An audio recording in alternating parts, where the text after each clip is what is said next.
আসসালামু আলাইকুম রহমতুল্লাহি বারাকাতুহু। সম্মানীয় দর্শকবিন্দু, কুরবানির প্রশ্ন উত্তর পর্ব আমাদের আগামী কালকে থেকে চালু হয়েছে এবং আজকেও ইনশাআল্লাহ তাআলা আপনাদের সম্মুখে একটি ভিডিও নিয়ে আমরা উপস্থিত হয়েছি।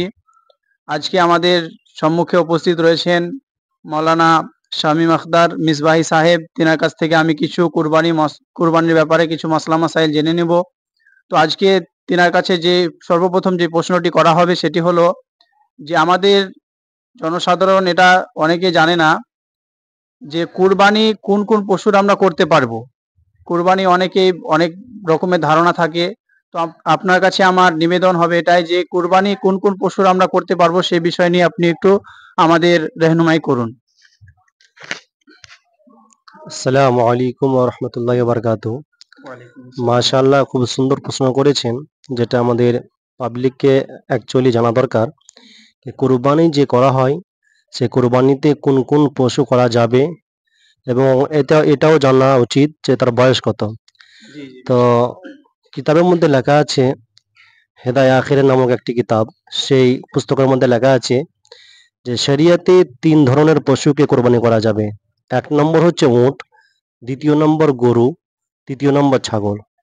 এবার কেউ যদি মহিষ অর্থাৎ মহিষ কোরবানি করতে চায় তো এই জানোয়ারটাও কোরবানি করতে পারে, কেননা যেহেতু গরু আর মহিষ দুটো একই জাতের জিনিস, তার এই কারণে মহিষেকেও কোরবানি করতে পারে, কোনো অসুবিধা নাই।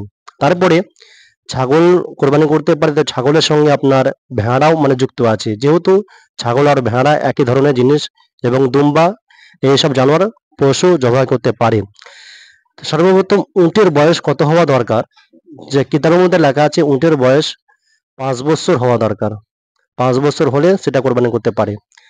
এবার গরুর বয়স 2 বছর, আর আপনার ছাগলের বয়স 1 বছর। অনেকে ভুল ধারণা থাকে, অনেকে এটা ভাবে যে কুরবানির গরুর বা ছাগলে যদি দাঁত না ভাঙে, যদি না দাঁতে তাহলে তার কুরবানি করা যাবে না। তো এই বিষয়ে আমাদের শরীয়তে আমাদের কি বলে? মাশাআল্লাহ, খুব সুন্দর প্রশ্ন করেছেন। তো এই বিষয়ের শরিয়ত মোতাবিক যেটা উত্তর লেখা আছে, যা কিতাবের মধ্যে লেখা আছে হেদায়া আখিরের মধ্যে, এবং 433 নম্বর পৃষ্ঠার মধ্যে লেখা আছে, এবং এই বিষয়ে হাদিস আল্লাহ রাসূল সাল্লাল্লাহু আলাইহি ওয়াসাল্লামের আছে কি দাহু বিসানায়া, অর্থাৎ সানায়া পশুকে তোমরা কোরবানি করো। তো হেদায়া আখিরাইন এই কিতাবের মধ্যে এই সানায়া লফজটির বিস্তারিত আলোচনা করা হয়েছে যে যখন কোনো পশু সানায়া হয়ে যাবে, অর্থাৎ উট যখন সানায়া অর্থাৎ তার বয়স যখন হয়ে যাবে, বয়স কত 5 বছর, আর আপনার গরু 2 বছর যখন হয়ে যাবে তখন তাকে কোরবানি দাও। এখানে দাঁতের কথা কোনো বলা হয়নি, দাঁতকে কোনো প্রাধান্য দেয়নি, দাঁত হোক আর না হোক কোরবানি দেওয়া জায়েজ আছে।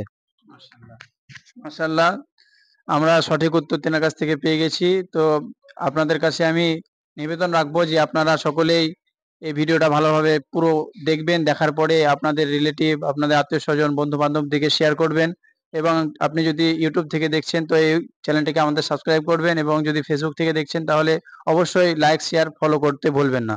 আসসালামু আলাইকুম ওয়া রাহমাতুল্লাহি ওয়া বারাকাতুহু।